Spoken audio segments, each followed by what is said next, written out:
Dès ce Shabbat, Bezrat Hashem, on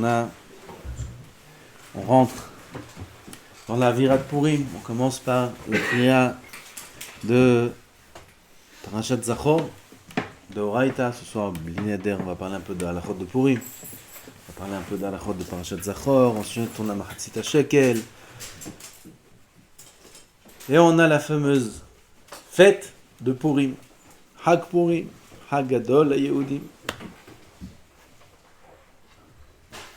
Comme toutes les fêtes, il faut se préparer. Il faut savoir quel est le sens de la fête.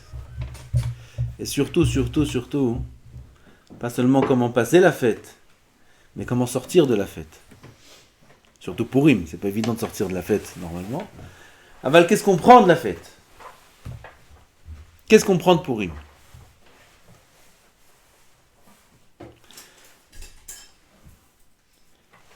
Beno Hari dit qu'à Purim, il y a un S. Il y a un S. Un S qui est au-delà du S de l'histoire de Purim, qui est un S dans les Olamot à Elyonim. On a dit ça déjà la dernière fois, je pense. Dans les Olamot, les Mekoubalim, ils savent ce que ça veut dire, mais dans les Olamot, il y a un S. Tous les ans, à Purim, le jour de Purim. Il y a une Ehara qui se dévoile jamais durant l'année, même pas Shabbatot V'Yamim Tovim. Et elle reste toute la journée de Purim.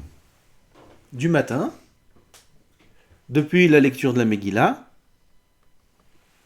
c'est pour ça qu'on l'ouvre la Megillah, pour dévoiler cette Ehara-là, et après, avec chacune des mitzvot de Purim, qui sont d'abord Matanot Levyonim, ensuite Mishloach Manot, et ensuite le Mishté, ces mitzvot-là prolongent la Ehara, cette grande lumière de Purim, ce nes de Purim-là, durant toute la journée, jusqu'à Tzet HaKochavim. Nes Gadol. Top. Nifla. Cette Ehara-là, il faut qu'elle rentre en moi.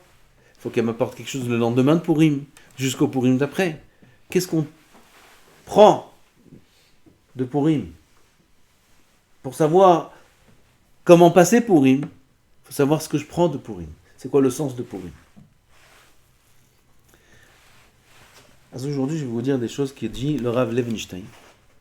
J'ai ri. De très belles choses. Et avec ça, on va un petit peu se rafraîchir les choses qu'on sait déjà et peut-être apprendre aussi quelques nouvelles choses. Dit le Rav qui a écrit dans la Gemara Masechet Yoma. Lama Amar Avasi, Lama Nimshela Esther la Shaha. Comme c'est écrit, Lamnatseah ala Yelet Ashaha, c'est le mizmor qu'on dit. Tanit Esther, le mizmor qu'on dit à Purim. Pourquoi Esther est comparée à l'aube? Shahar, c'est l'aube. Pourquoi? Pour te dire, Ma Shahar sauf kol halayla, de la même façon que l'aube est la fin de la nuit. Af Esther, sauf kol anissim. Esther, c'est la fin de tous les miracles. Voilà ce que dit la Gemara dans Masechet Yoma, si c'est possible. Il est juste d'appuyer comme c'est. Depuis Esther, ça veut dire à Esther, même à la période d'Esther, c'est à la fin de la Galoute Bavel, à la fin des 70 ans de la Galoute du Khurban, du premier Beth Amikdash. On était 70 ans en Galoute Bavel, avec le roi Koresh. Avant Hachvérosh, il y avait le roi Koresh. Vous savez c'est qui le roi Koresh? Le roi Koresh, c'est une histoire, c'est une belle histoire.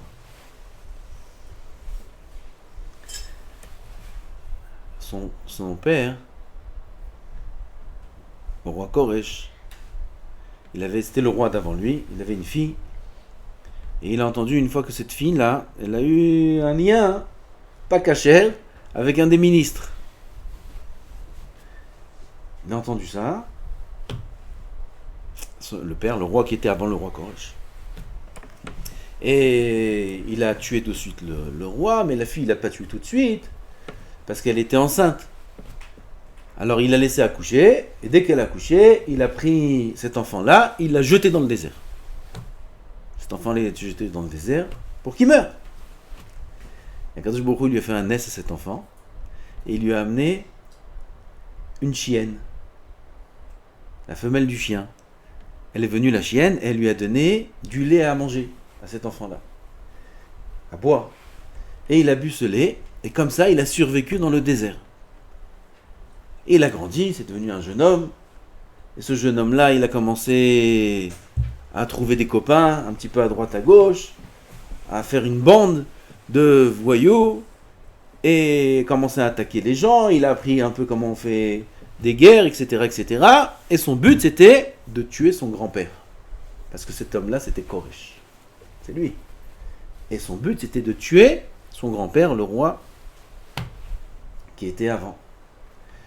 Et Mehmet, comme ça, il l'a fait. Il est venu en ville et il a tué le roi. Je ne connais pas le nom de ce roi. Et comme ça, il est devenu le roi de Paras. Il s'est marié avec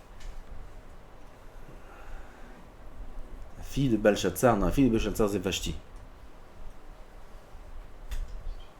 Avec une petite fille du roi Nebuchadnezzar. J'ai oublié comment elle s'appelait. Il s'est marié avec elle.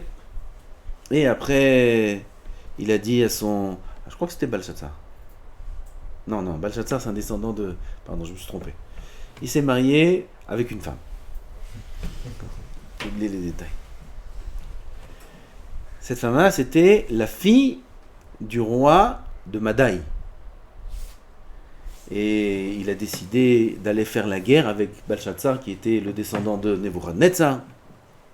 Il a proposé à son beau-père. Son beau-père lui a promis que dès qu'il meurt, c'est lui qui va prendre le règne de Madaï. C'est pour ça que Koresh, il était roi de Paras et Madaï. Et il voulait être roi aussi de Bavel. Le roi de Bavel de l'époque, c'était Balshazzar, descendant de petit-fils, je crois, ou arrière-petit-fils de Nebuchadnezzar. Et il est parti en guerre contre lui. Le premier jour de la guerre, Balshazzar, il a mis en miettes tous ses soldats. Il est revenu le soir. Qu'est-ce qu'il a fait Koresh? Il a prié Hachem. Il a dit Ribono shel olam, si tu me donnes Balshazzar et son règne, je te donne le Beth Amikdash. Comme ça, il a dit Hachem. Et Akadosh Baruch Hu, il a écouté cette fille-là. Il est parti. Il a conquis tout le règne de Bavel. Il est devenu roi de Bavel, à part roi de Paras et roi de Madaï. Le roi Koresh, il est roi aussi de Bavel. C'est-à-dire quoi, il donne le Beth Amikdash? Hein? C'est-à-dire quoi, il donne le Beth Amikdash? Je te construis le Beth Amikdash. Je permets à Israël, Bémet, à l'époque de Koresh, il a permis à tous les juifs de Bavel de remonter à Yerushalayim, de construire le Beth Amikdash. Celui qui n'a pas d'argent pour monter, il lui donnait de l'argent, et il a donné beaucoup d'argent pour construire le Beth Amikdash. Et le Beth Amikdash a commencé à avoir les papiers de construction, les autorisations, par le roi Koresh. Et après le roi Koresh était Niftar, il est devenu, quand il est Niftar, il n'y avait pas d'enfant. Qui c'est qui prend le règne? Quelqu'un qui est le plus riche. Qui c'était le plus riche? Ahashverosh. Elle a commencé, Ahashverosh, Ahbarosh, Keevrosh.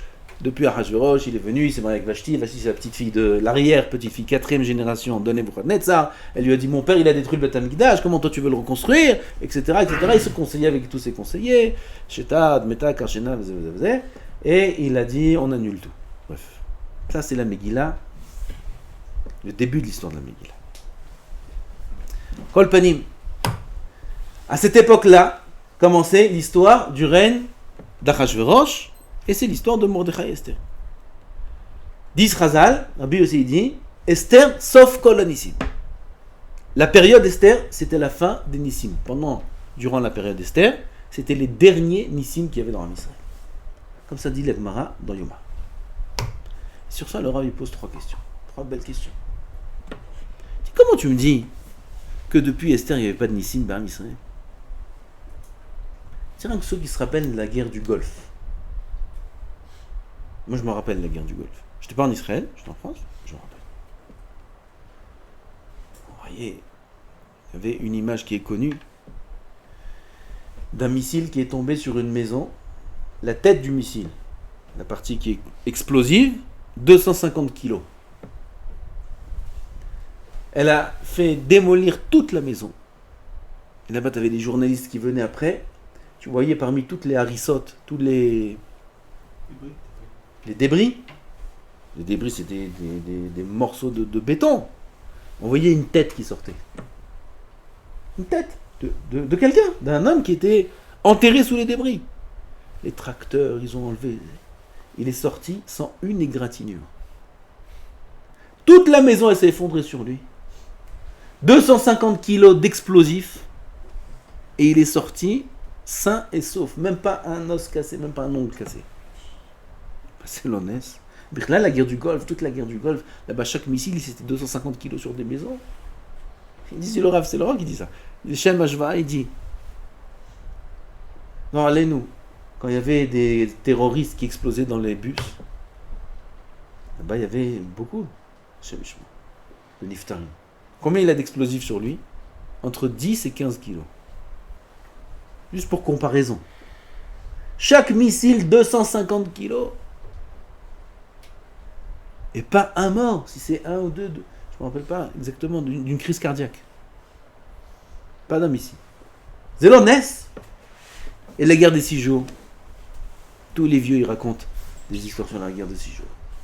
Zélonès, une fois, ils sont partis voir Rav Ben Sion, sur Yom Yerushalayim.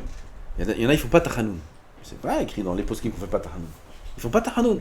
Il dit, voilà, j'étais dans cette synagogue là, ils ne font pas Tachanoun. Comment? Il faut leur dire de faire. Il a répondu, Ram Ben Sion dans sa chokhma. Il lui a dit, si tu étais là-bas à la guerre des 6 jours, toi aussi tu n'aurais pas fait Tachanoun. Tellement que c'était miraculeux tout ce qu'il y avait là-bas. Des colonels, des commandants de Tzahal, ils ont dit qu'ils ont vu des dmouillottes dans le ciel. Des dmouillottes de tzadikim, des dmouillottes de Zé qui protègent. C'était incroyable.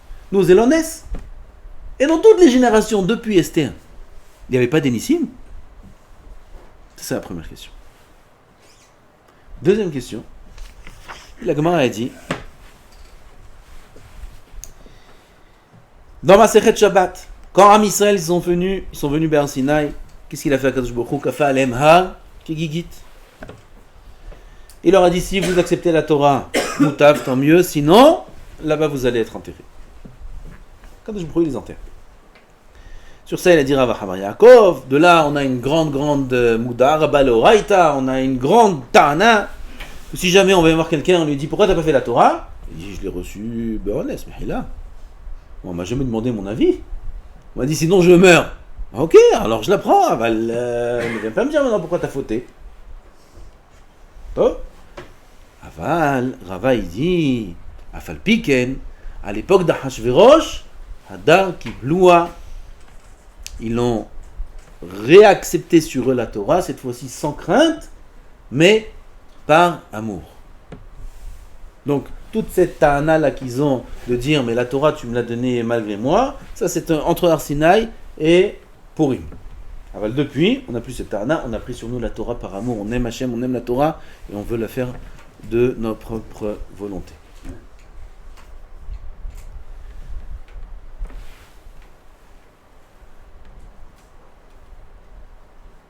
Pourquoi à Purim ils ont accepté la Torah? De même, dit Rashi, mais Ahavat Anes Shena'asa Lahem, par l'amour du miracle qu'on leur a fait. Purim c'était un miracle merveilleux, ils ont tellement aimé le miracle qu'ils ont pris sur eux la Torah. Dit le Rav, ah ouais, ça veut dire, à Purim t'as eu un miracle. Et en Égypte, pendant 1 an, chaque jour, c'était que des miracles. Ça, c'est rien.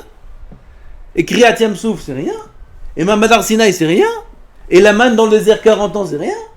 Bah, que à Purim, tu t'es rappelé qu'il y a un miracle. C'est chez l'Avdallah. Et même avec tous les miracles qu'il y avait avant. Pour que juste à Purim, tu dis, ah, c'est tellement beau ce miracle, maintenant j'accepte sûrement la Torah. Comment le miracle qu'il y avait avant? Ça, c'est la deuxième question. Troisième question. La Gemara a dit, Esther minatora minaïn. Vous avez fait la sugia. Esther minatora minaïn. D'où on sait Esther, où c'est écrit dans la Torah Esther? Allez, Yohan. Eli, lama azaftani, qui c'est qui a dit ça? C'est Esther.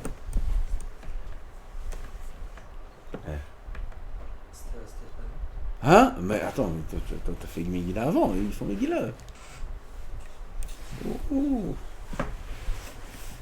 Esther astir panai mehem.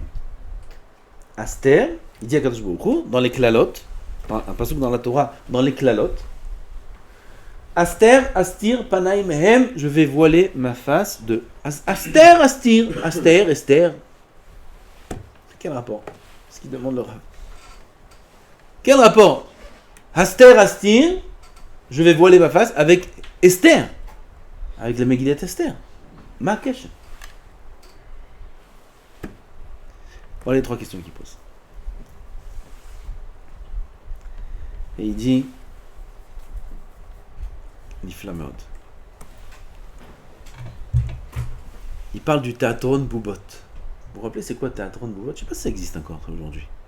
Théatron Boubot, il sait même pas de quoi je parle. Théatron, ça ressemble à théâtre. Boubot, c'est quoi Boubot? Des poupées.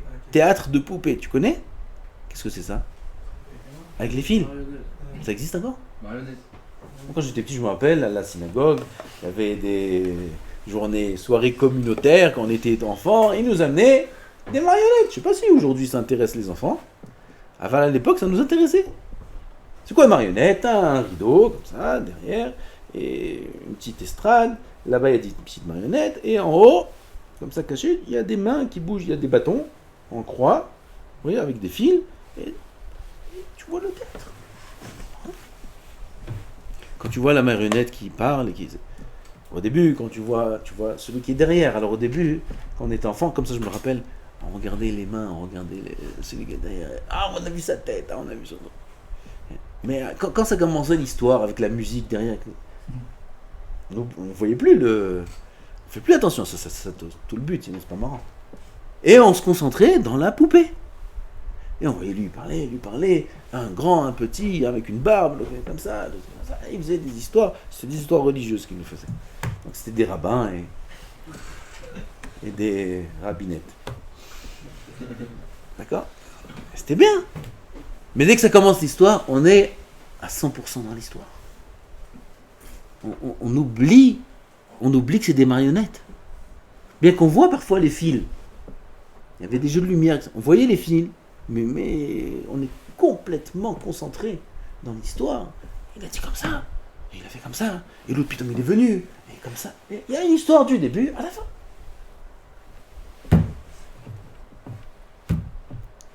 C'est une phrase. Tu vois toute l'histoire de la Megillah comme Chazal nous la montre. Pas comme elle est écrite. Comme Chazal nous la dévoile. Si c'est dans la Gemara ou dans les Midrashim, tu vois des marionnettes. Et tu vois les fils. Et tu vois celui qui les fait bouger. On ne va pas s'étaler maintenant sur l'histoire de Megillah. Mais sur chacun des épisodes, il y avait des malachim qui sont intervenus. S'il y a un problème, il y a des anges. Si Haman,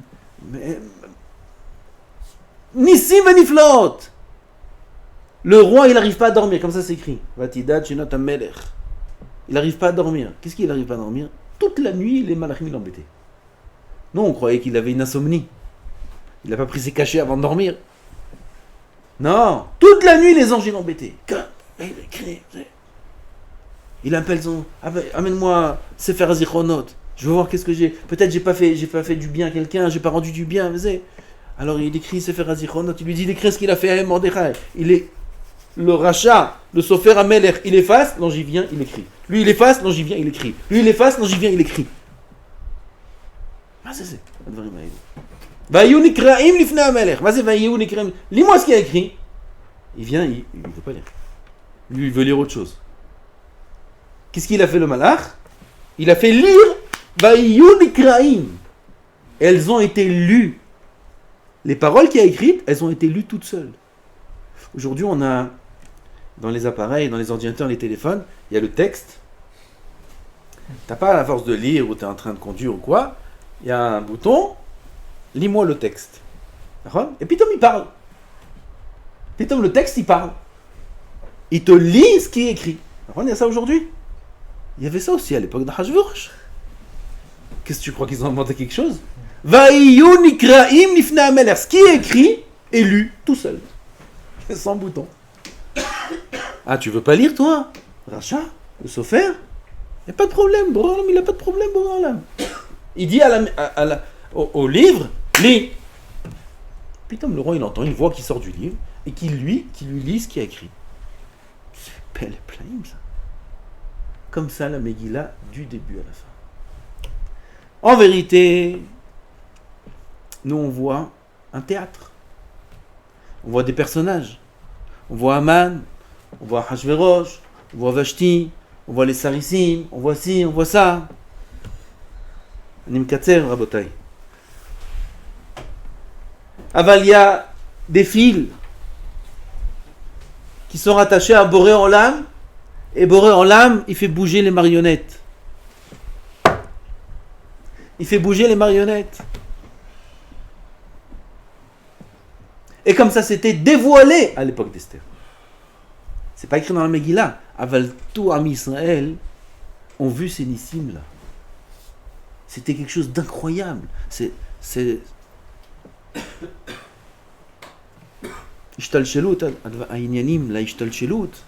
J'ai oublié comment on dit en français. L'enchaînement de chaque épisode, de chaque étape, comment elle était alpinissim beniflaot. Ils l'ont vu ça. Azanim Katser, je dis comme ça. Va'anochi Aster Astir, on a demandé Esther Minatora Minaïn. Esther, c'est un agala de Esther, où on est dans un monde de marionnettes. Parce qu'aujourd'hui aussi, on est dans un monde de marionnettes. On croit que c'était Saddam Hussein, ou c'était Arafat, ou c'était Poutine, ou c'est qui tu veux dans le monde qui gère quoi que ce soit dans ce monde, ou même le président des États-Unis. C'est tous des marionnettes. Toute leur alamazé, c'est des marionnettes. Qui a dit? Evokatouv. Esther, Minatora, Minaïn. Où on voit dans la Torah que cet anagala est vrai. Que Akadosh Baruch Hu, c'est lui qui vient et qui, les Havdil, Elef Avdalot, tient toutes les ficelles de toute la terre dans sa main. Où on voit ça? Va'anochi Aster Astir Panay Mehem. Akadosh Baruch Hu dit, dans la Torah, sachez qu'à un moment, je vais voiler ma face. À un moment, vous n'allez plus me voir. Si pendant Esther, vous avez vu qu'il y avait les ficelles, après, vous n'allez plus voir. Esther, c'est Ayelet Hashaha, c'est la fin de tous les nissim. Après Esther, on ne voit plus de ficelles. Quand on était enfant, on voyait les ficelles. On voyait la personne qui était derrière. On voyait très bien, quand on prenait conscience, parce que parfois on oubliait, on était très pris dans le personnage de la marionnette. Mais si on voulait, on pouvait voir les ficelles. Ça, c'est Esther. C'était à l'époque. Depuis Esther, il n'y a plus rien. Aval, sache que Akadosh Baruch Hu, c'est lui qui m'astire ton âme. Maintenant, tu ne peux plus voir celui qui tire les ficelles. Aval, c'est lui qui tire les ficelles. On a répondu à 2 questions. Il nous reste encore une question. Avant ça, il n'y avait pas de Nissi. Il y avait des grands Nissi, beaucoup plus grands, beaucoup plus flagrants. C'est vrai. Aval Ribono Shel Olam, tu nous as donné une Torah. Cette Torah-là, on l'accomplit dans un contexte de miracle ou dans un contexte naturel, entre guillemets. Qu'est-ce qui est écrit dans la Torah? Dineton en venitran, Choshem Mishpat, les prêts, les intérêts, Afrashat Chala, on prend de la pâte, on fait de la pâte, on vit dans ce monde. On ne vit pas dans un monde de Nissi. Comment, Ribono Shel Olam, j'applique ta Torah dans un monde naturel? Où je te vois? Bnei Israël, ils ont vu tous les Nissim d'Hachem. Aval, quand on est dans le désert et que la manne descend du ciel, et que les vêtements ils grandissent avec moi, et que toute la Torah vient dans ma tête tout seul, et que tout ce que je mange, ça s'absorbe dans mes membres, et je mange de la manne, et je comprends toute la Torah, et encore un morceau, et je comprends encore tout ce que je n'avais pas compris avant. Et dans ces conditions, on accomplit la Torah? Où je te sers, Hachem? Comment je te sers?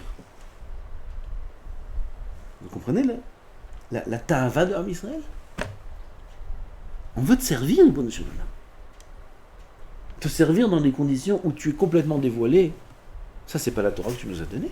Tu nous as donné une Torah qui, a priori, s'accomplit dans un contexte qui est normal. Des relations humaines, qui tiraient Chamor son Acha. Tu vois un Ani. Comment il y a un Ani, Bichna? Mais le bon Shalom, c'est toi qui gères tout le monde. Comment il y a des Anim? Pourquoi il y a des Hashirim? Pourquoi il y a Tzadik Veralo? Pourquoi il y a Rachav et Tovlo? Tout ça, c'est des contextes de la Torah. C'est dans ces conditions qu'on a compris.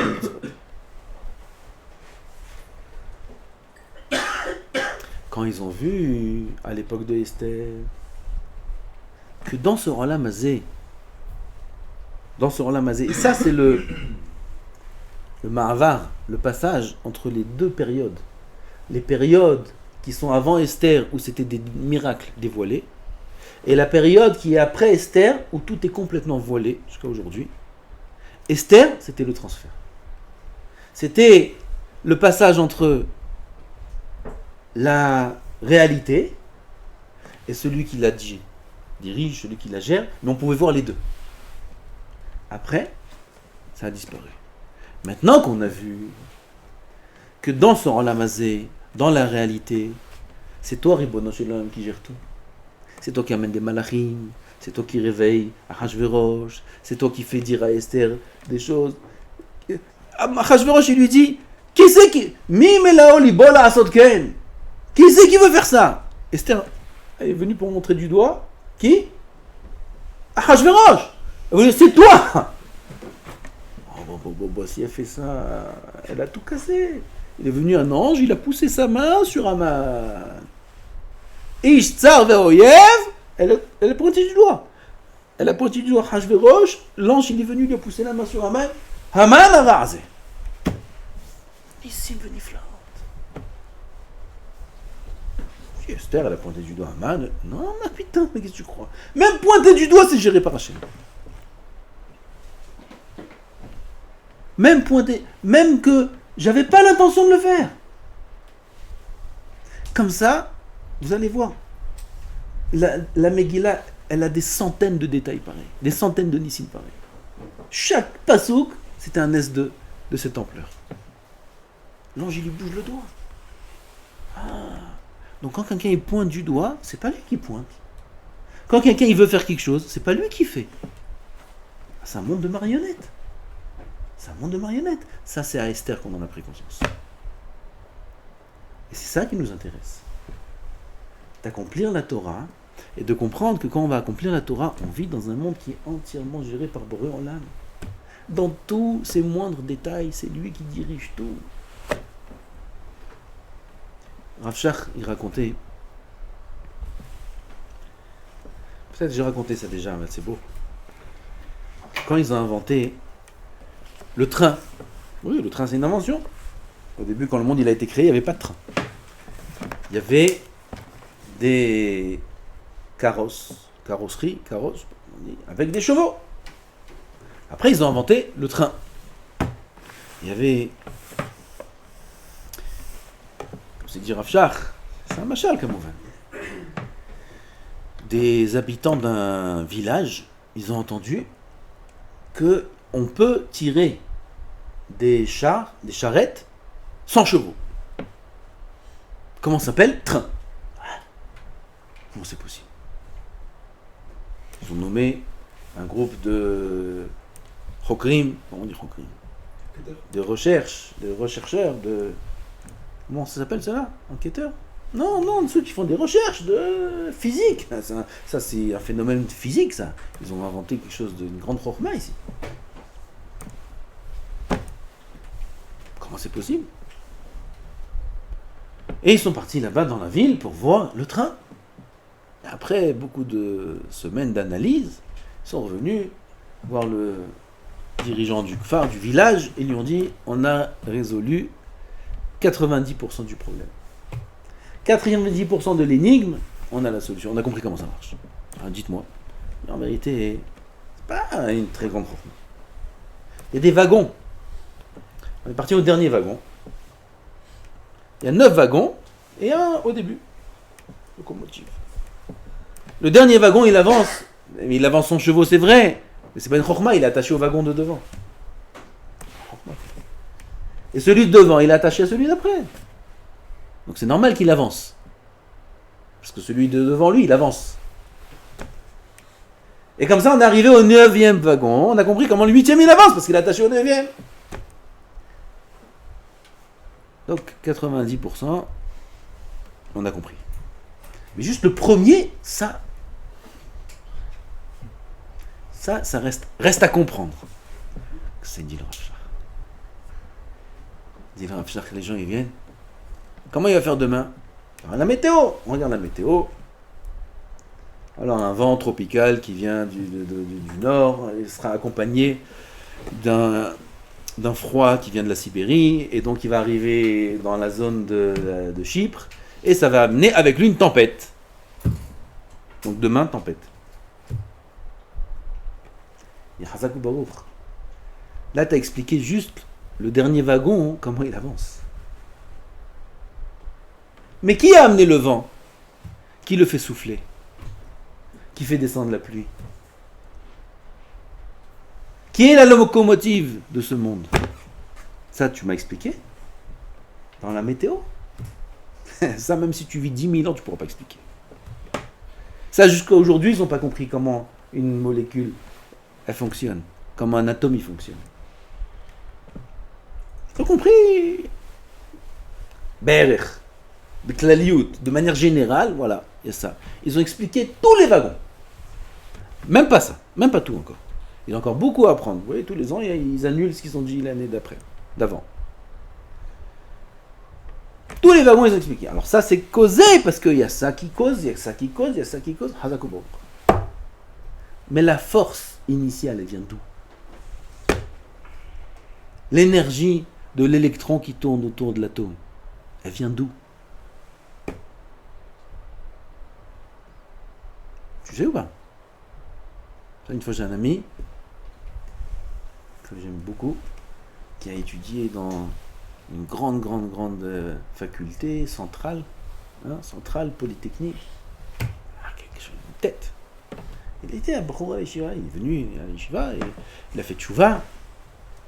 Il a fait une très belle tchouva. Et on s'est rencontrés il n'y a pas longtemps dans une Ascara. Et il m'a raconté un petit peu, il sait que j'aime bien entendre les choses. Il m'a dit qu'il y a un grand forum sur l'atome. Voilà ce qu'ils ont à faire dans la vie. Ils font des forums sur l'atome. Ils sont venus des grands spécialistes de l'atome, du monde entier. Et là-bas, il y a le grand, c'est un Chinois. Et il a dit au forum, devant tout le monde, lui, c'est la tête. Il a une tête atomique. Et il a dit là-bas, de manière dévoilée, devant tout le monde, comme vous savez tous, etc., après toutes les recherches, sachez qu'on n'arrivera jamais à l'iftor ta'alouma, à résoudre une ta'alouma. Ta'alouma, c'est une énigme. Laquelle? La source de l'énergie. Il y a de l'énergie dans l'atome. Mais d'où elle vient cette énergie? Je ne peux pas dire les termes qu'il a dit parce que je ne comprends pas ce qu'il dit, mais l'idée, on a compris. La source de tout, elle vient d'où? Si ce n'est que c'est divin, comme ça il l'a dit, devant tout le monde. C'est Boré Olam, c'est les ficelles, c'est lui qui dirige tout, c'est lui qui fait tout bouger. C'est la locomotive. Et ça, avec toutes tes recherches, tu ne pourras jamais la trouver. Mais un bébé de Ham Israël, il grandit avec. Il a compris c'est quoi la locomotive. Lui, on lui enseigne que la locomotive. C'est la Emouna, de Boré Olam. C'est lui qui manie le monde. Dans tous ses moindres détails. Yov, il a commencé un petit peu à s'embrouiller, Yov. Est-ce qu'il a fauté, pas fauté? La Gemara parle de ça. Yov, il a dit des paroles un peu dures. Peut-être tu t'es trompé entre Yov et Oyev. Il doit y avoir une erreur dans mon mazal, il a dit Yov. Dans son mazal, il a cru qu'il y a une erreur. Parce que le nom influence sur le mazal. Alors, il dit, je m'appelle Yov, peut-être là où il y a une petite lettre qui s'est inversée, Oyev, alors là, tout s'est chamboulé, peut-être. Il faut comprendre, les gens, ils se posent des questions. Pourquoi ça? Pourquoi je suis comme ça? Pourquoi ça m'arrive? Pourquoi? Alors, peut-être qu'il y a eu une petite erreur. Il dit, bon, là, moi qui m'affrine ben tipa, les tipas, moi qui m'affrine ben se'ara, les se'ara, combien il y a de poils dans le corps de l'homme? Il n'y en a pas deux qui sortent du même endroit.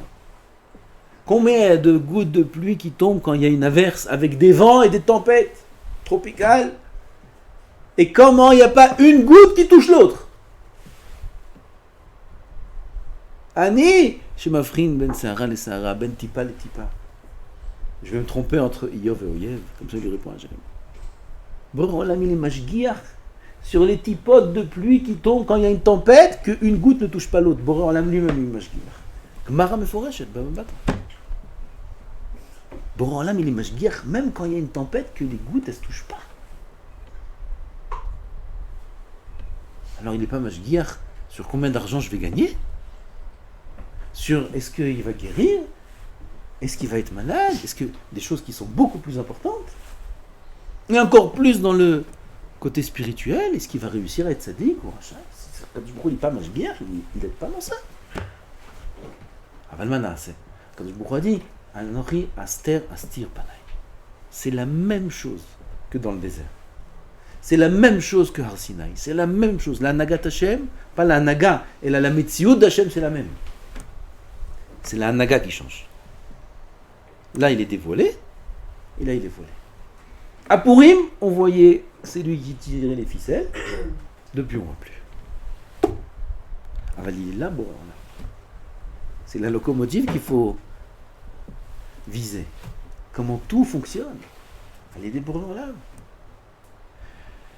Il dit l'Admon Mekot, et avec ça on finit. Il écrit à Corée, Megillah, les mafréa, loyatza. C'est une des halachot de Purim. Celui qui lit la Megillah, les mafréa, loyatza. On est d'accord? C'est quoi les mafréa? Nous, dis-nous c'est quoi les mafréa? À l'envers. C'est pas exactement à l'envers, c'est dans le désordre. Il dit l'Admon Mekot, à Corée, ta Megillah, là, les mafréa, ça veut dire aussi avant. Celui qui pense que la Megillah, c'est les mafréa, là, il n'y a pas, hein. Là, rien qu'on attend Haman, boum. C'est une belle histoire, ça, non? Là, il y a de ça. Là, il y a de ça. Celui qui croit que la Megillah, c'est les mafréa, c'est une histoire d'avant, là, il y a de ça. La Megillah, c'est Hayom. La Megillah, elle te dévoile juste qui c'est qui tient les ficelles. C'est qui le maître du monde? C'est la Megillah, c'est Hayom. Et si tu crois que la Megillah, c'est une histoire, tu peux boire, tu peux faire Mishloach Manot, tu peux faire Matanot Levionim, tu peux faire tout la Mehadrin, et boire aussi avec la juste mesure, pas se saouler complètement, parce que sinon on n'a rien gagné, etc. etc. Hazak ou Baour. Avant, si tu n'es pas sorti de Purim avec 1 degré en plus d'Emouna, loyatza. Loyatza. Purim, c'est de nous rappeler qu'il y a quelqu'un qui tire les ficelles. C'est de nous rappeler que tous nos ancêtres, quand ils étaient à l'époque, ils ont vu ça de leurs yeux. Et nous aussi, on voit ça aujourd'hui de nos yeux. Et notre devoir, c'est de voir ça même après Purim. Chaque année, chaque jour, jusqu'à le grand dévoilement d'Hashem Yitbarach, bientôt, Arnu Moshim Ber Tzion, et on verra la main d'Hashem, on verra la Gadlout d'Hashem. Après, l'épreuve sera terminée, ce sera la fin de la Galout, il n'y aura plus d'épreuve.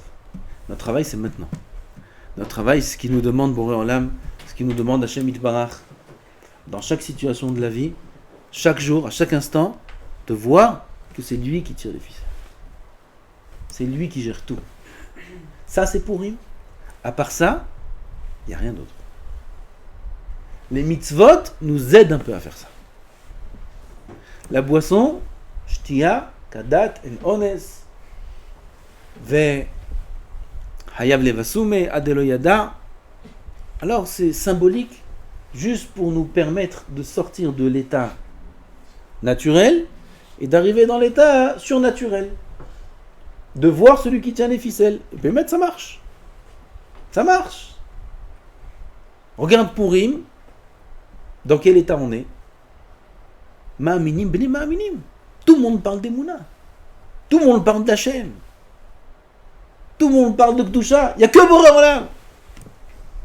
Dommage que ça s'arrête le lendemain.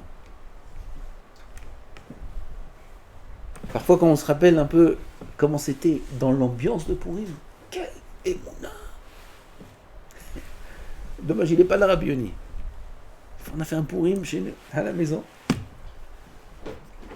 Top, ça, je ne sais pas si je raconte. Kedusha. Mamash. Mouchanim me sonne fait Hashem. Il y avait le feu. Je vous raconte pas une histoire. Tout le monde a Rabbi Yoni. Quand tu es après Purim, tu te dis attends, mais il ne faut pas faire comme ça. Mais c'est. Non, ça c'est le monde. Enfin, le Purim. יש מנהיג לעולם, יש בורא עולם. יש בורא עולם. Ça, on prend de Purim pour avoir encore un degré d'émouna, un peu plus, c'est le but. Et pour pouvoir, Bezrat Hashem, après Purim, j'espère avant, que le Mashiach arrive, mais être à un niveau où on puisse être apte à recevoir le Mashiach. Pas qu'on ait honte quand le Mashiach va arriver. Et va nous montrer comment tout était un théâtre de marionnettes. Azaïno Kicholmin. On sera comme. C'était un rêve. Mais Vadaï, c'était un théâtre de marionnettes.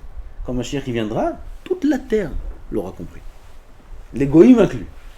Tout le monde le comprendra, tout le monde le verra. Alors qu'on n'ait pas honte de prendre conscience. On va dire Hazaku Baruch, Rabbeinu, Morenu ve Rabbeinu, Melech HaMashiach, Hazaku Baruch. Avant que tu viennes, moi aussi je le savais. Moi aussi je le vivais. Je savais qu'il y avait Enon Milvado. Alvaï qu'on puisse dire ça. Alvaï, je sais pas. Alvaï. Mais peut-être, avec ce Purim-là, on aura encore un niveau en plus, j'espère. C'est notre travail à Purim. D'avoir un niveau en plus d'Emouna, de voir encore plus Boré en l'âme. Et c'est ça la grande Simcha de Purim, parce qu'il n'y a que ça qui donne accès à la Simcha. Dans ce monde, il n'y a que ça qui donne accès à la Simcha. Ça, il faut le savoir. Tout celui qui va chercher une Simcha ailleurs que ça, il perd son temps.